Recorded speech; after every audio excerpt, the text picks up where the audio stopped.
도전 비즈온 ERP 프로그램 업체가 2025년과 2026년에 큰 변화가 예상되고 있는 모양입니다. 그래서 2025년도 실적을 분석하는 폼에다가 2024년도 결산 내용을 분석을 해서 분석 알고리즘과 예측 알고리즘을 점검해 보는 목적으로 또 분석을 해봤습니다. 2024년 매출액은 7.2% 증가했고 영업이익률은 26.3%입니다. 재고 회전율이 적당하지 않으므로 두퐁 T 회전율로 0.76 회전입니다. PBR은 7.4로 높은 상태입니다. 구독, 좋아요도 부탁드립니다. 도전 비즈원에 관한 뉴스입니다. 비상장 전환의 의미, EQT 체제의 명암, 박현준 블록터 2월 23일 글로벌 사모펀드 EQT 파트너스가 국내 대표 전사적 자원관리 기업 도전 비즈원의 상장 폐지를 추진하는 것은 도전 비즈원에게 도약의 계기가 될 수 있지만 동시에 사모펀드 체제라는 부담으로 작용할 수 있다는 분석이 나온다. EQT 파트너스는 23일 도전 비즈원의 자녀 지분 전부를 공개 매수로 취득해 상장 폐지를 추진할 계획이라고 밝혔다. 공개 매수 가격은 주당 12만원이다. 이렇게 되어 있고요. 도전 비즈원의 2025년도 예상 영업 잠정 실적 공시 내용을 보면은 연결 기준으로 매출액이 4,463억 원으로 10.9%가 증가했는데 영업비용은 1.4% 낮게 증가시켜서 영업이익은 1,277억 원으로 45%가 증가했습니다. 이렇게 일단 잠정 실적이 나왔습니다. 도전 비즈원 비상장 전환의 기대와 우려라고 비교표를 작성해서 보도를 했네요. 자, 2024년도, 양식은 2025년도 거로 그냥 기준합니다. 매출이 3,560억 원으로 7.2% 증가했고, 매출 재료비는 반대로 28.5% 높게 증가했습니다. 증가율이, 매출 재료비 증가율이 21.3% 더 높기 때문에 여기서 우리는 상품 매입 가격이 크게 인상이 됐다. 이렇게 좀 얘기해 볼 수 있을 것 같아요. 매출 재료비는 전체 비용의 3% 정도밖에 포함을 하고 있지 않습니다. 2.5%에서 3% 증가했으면 비율이 높아진 거죠. 수료분율 97%로 0.5% 하락했고요. 운영경비 2,517억 원으로서 0.3% 감소시켰습니다. 그 결과 TOE 생산성은 1.37로서 0.09포인트가 상승했습니다. 스루풋 영업이익은 937억 1,700만원으로서 원가회계 영업이익보다는 3,500만원 더 적은 수치인데 이것은 상품 재고가 조금 줄었기 때문입니다. 여기서도 우리는 상품 매입 가격이 상승했다라고 이 추론을 해볼 수 있는 거죠. 원가회계 손익은 참고로 올려놓겠습니다. 당기 순이익까지. 재고자산 내역을 보면은 제품과 제공품 이런 게 없는데 갑자기 2025년도에 그 어떤 합병 결과로 이렇게 그 재고자산 내역을 표시하는 방법이 변동이 됐네요. 어쨌든 제품 제공품은 없고 상품만 8억 5,400만원, 3,700만원 증가했습니다. 전년도에는 10억 1,200만원이 감소했고요. 이것이 이제 핵심적인 변동 내용이고 평가 손실액이 2억 1,700만원 이렇게 또 계산이 돼서 나오네요. 맞죠? 네, 맞습니다. 비성분 내용 A 재고자산의 변동이 마이너스 3,700이면은 재고가 증가했던 뜻이고요. 전년도에는 10억 원어치 감소했다는 뜻입니다. 재고자산 매입액으로 표현되어 있으면은 A 재고자산의 변동은 전체 재고자산을 기준으로 하고 있습니다.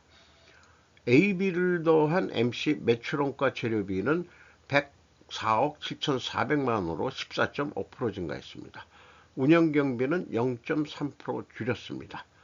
운영경비 2,518억 원에서 판매관리비 768억 원을 뺀 1,750억 원이 현장 운영비용이 되겠습니다. 제조업이 아니기 때문에 여기에 워킹 코스트는 현장 운영비용이라고 할 수 있겠죠. 가공 비율이 현장 운영 비율이 94.3%, 재료 비율은 5.7%가 되겠습니다. 여기서도 1.3% 재료 비율이 올랐기 때문에 상품 매입 가격이 상승했다라고 1차 추론을 해볼 수 있겠습니다. 2차 추론을 재고자산의 증감 내역 일치를 하는데 2022년도부는 5억 7,900만 원 차이가 있는데 그 BWCAA 증감액을 가감해주면은 오히려 그 차이액은 늘어나게 되겠습니다. 그런데 실질적으로 그 BWCI 증감액이 있기 때문에 회사는 기준을 그 전체 재고 자산을 가져가고 있는 거로 아까 표시가 되어 있거든요. 그러면은 오히려 2025년도, 2023년도는 요거는 기준이 잘못됐다. 이렇게 얘기할 수도 있는 거죠. ERP를 하는 회사가 자기네 거는 왜 일치를 못 시킬까? 의문스럽습니다. PQ 총 제조 비용, 총 뭐 상품 비용이라고 얘기해도 뭐 나쁠 건 없고 일치를 하는데 2022년도만 5억 7,900만 원 차이가 있는데 그 원인은 추적할 수가 없었습니다. 현금 흐름표 기준 전체 재고 자산의 증감액은 일치를 합니다. 현금식으로 읽으면은 현금이 1억 8,300만 원 들어왔으면 재고가 그만큼 줄어야 되는데 거꾸로 3,500만 원 더 늘었어요. 그럼 갭이 2억 1,700만 원 갭이 들어왔다는 얘기입니다. 그게 뭐냐? 재고자산 평가손실 환입을 잡은 거네요. 이 금액의 크기가 너무 크기 때문에 이런 회사들이 굳이 그 뭐 상품 재고를 많이 가져가는 것도 아니고 재고자산 평가 손실 이런 작업을 해야 되는지 의문스럽습니다. 영업이익 차이, 스루프 퇴계하고의 영업이익 차이 3,500만 원은 총 그 뭐 매출 재료비하고의 그 차이액과 같고 이것은 그 재고자산 증가액에서 가공 비율을 곱하면 계산이 나오고 검증이 됩니다. 인건비가 1,338억 원, 16.2%, 연속 2년 연속 10%대 이상으로 증가하고 있습니다. 직원 수는 1,827명으로 24명이 증원이 됐고 평균 임금은 7,320만 원까지 증가가 됐습니다. 외주 가공비가 조금 나가네요. 그런데 외주 가공을 61.4% 감소시켰습니다. 직원을 채용하는 만큼 외주 가공, 용역비라고 할 수 있을까요? 요거는 좀 줄이고 있네요. 경영평가 지표로서 상품 회전율이 의미가 없기 때문에 매출 비중이 그런 게 아니거든요. 용역 서비스 이런 게 주종이기 때문에 0.76으로서 2.1% 하락했고 수르픈율 4.9%, 0.49%가 하락했습니다. 이것도 그 분식회계 가정이론을 그냥 적용해도 될 것 같아요. 동일한 방향이면은 투명회계 가정을 한다. 참고적으로 이 캐펙스 그 자본적 지출을 뽑기 위해서 했는데 이 비유동 자산이 529억 원이나 증가했어요. 그런데 참고적으로 전산 소프트웨어 회사인데 투자 부동산이 2,311억 원이나 가지고 있습니다. 84억 원이 증가했는데 이걸 어떻게 해석을 해야 될까? 본업도 중요하지만 투자 부동산을 꽤 가지고 있다. 임대업을 하는 부분도 없지는 않습니다만은 요거가 좀 껄끄럽습니다. 이렇게 기업이 투자 부동산 투기를 하나 이런 생각도 해보게 되고요. 현금 버퍼는 39%꽤 많이 가지고 있습니다. 매출 채권 수금 속도 8.1회전, 매입 채무 지급 속도 7.9회전, 뭐 나쁘지 않습니다. 두퐁 ROI T 회전율은 여기서 계산된 거고, ROI 자본 회순율이 20.1%인데 이것을 검증하는 방법으로서 ROI는 P 영업이익률 곱하기 T 회전율이면은 자본 회수율이 산식이 나온다는 두평의 경영평가 산식이 되겠습니다. 어쨌든 다 동일 방향으로 하락했으니까 투명하게 가정을 하는데 여기서 원재료 가격은 상품 매입 가격이 상승했어야 되고 그 다음에 판매 가격은 인하가 됐어야 된다. 꼭 상품이 아니고 매출 전반에 대해서 어떤 용역 수주 단가가 내려갔어야 된다. 이런 얘기도 되겠습니다. 그런데 회사는 원재료 가격 추이와 제품 가격 추이에 대해서 상품이니까 당연히 원재료이 없다고 주장하는 거고 그럴 경우에 상품 매입 가격을 좀 적어줘야 되는데 제품 가격 추이에 대해서는 뭐 여기서 얘기하듯이 제품 버전 등에 따라 회사에 따라 단가가 상이하고 컨설팅 영역은 프로젝트 단위별로 수주를 하기 때문에 가격 변동 원인 등을 선정하기 어렵다. 이렇게 표현하고 있습니다. 그래서 회사의 매출 구조를 보면은 제품 유지보수 용역 등의 비중이 61.9% 연결 기준이 되겠습니다. 클라우드 사업이 있고 22.1%, 그 다음에 보안 솔루션류 9.1%, 나머지 기타 영역, 임대료도 일부 들어가 있고요. 그렇게 매출액이 구성되어 있습니다. 자, 그 분식회계 가정이론 크게 검증을 하는데 의미가 없겠습니다. 입증은 불가하니까요.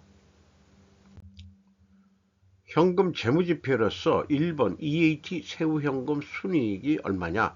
1470억 돈을 벌었다. 그 다음에 두 번째 EMS 영업 캐시플로우라고도 얘기할 수 있겠어요. 1402억 원.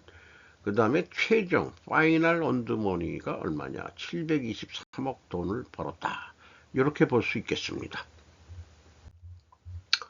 잉여 현금 흐름 그냥 프리캐시 플로우라고 저도 얘기해야 되겠어요. 1번처럼.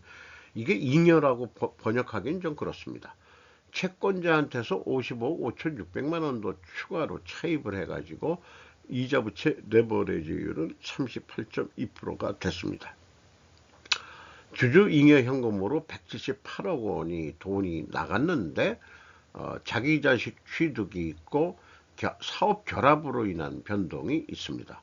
그리고 배당금 지급액을 합쳐서 178억 3천만 원이 되겠습니다. 2023년도는 자기 주식 취득이 많았네요. 계속 자기 경영권 방어하려고 이렇게 계속 사왔지만 결국은 외국계 그 사모펀드 업체인 이퀴티한테 시장에서 뭐 공개 매수를 해서 비율을 높였는지 지분율을 넘어간 것 같아요. 이자 부채, 비이자 부채 나눠서 그 투하자본이라는 것은 자산총계에서 비이자 부채를 빼는 거다. 이런 거를 그 기본 근거로 해서 그 현금 재무지표까지 연결해서 하고 있습니다.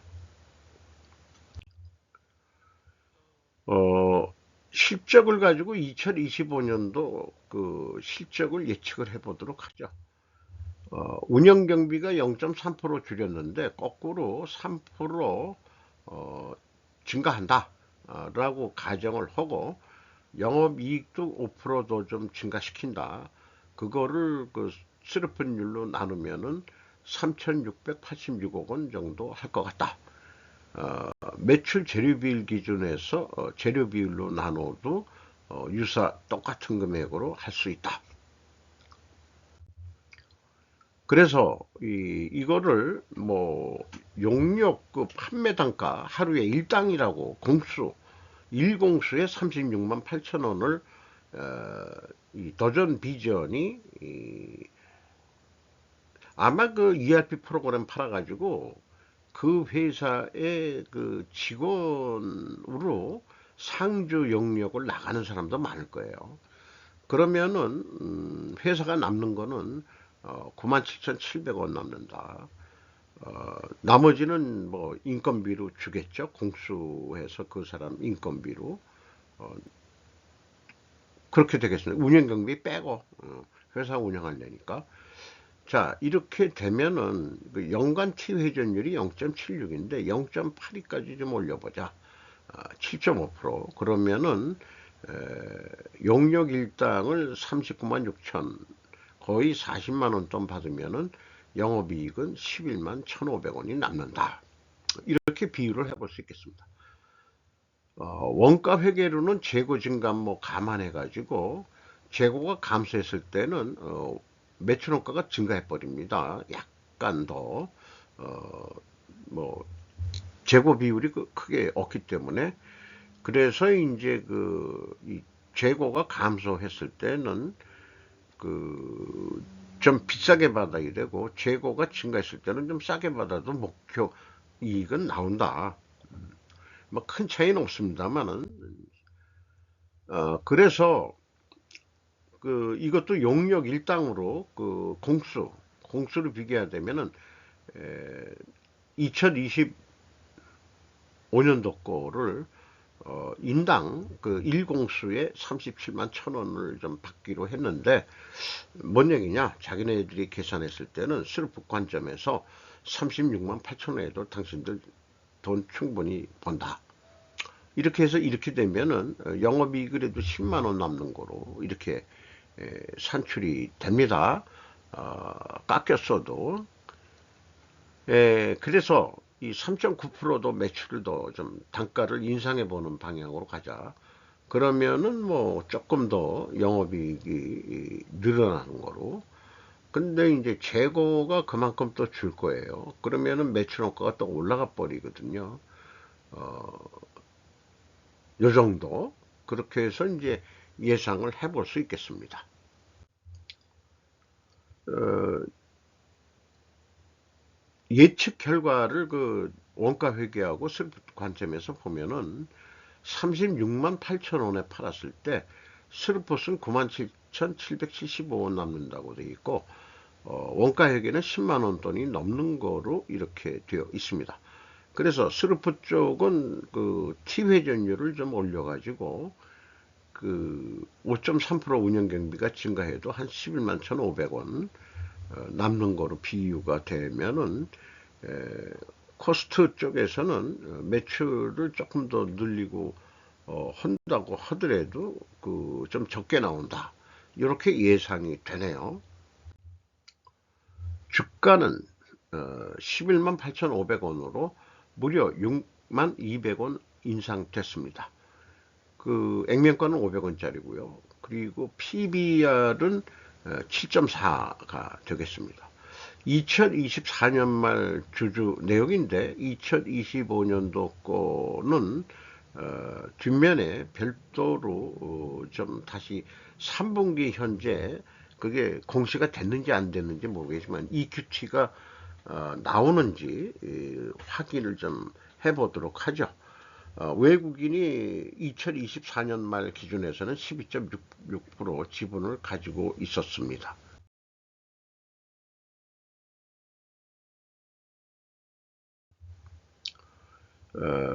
앞날은 제품 재고는 부채로 잡자는 저의 그 주장을, 견해를 표로 만들어 본 것입니다. 이상 마치도록 하겠습니다. 좋은 하루 되시기 바랍니다.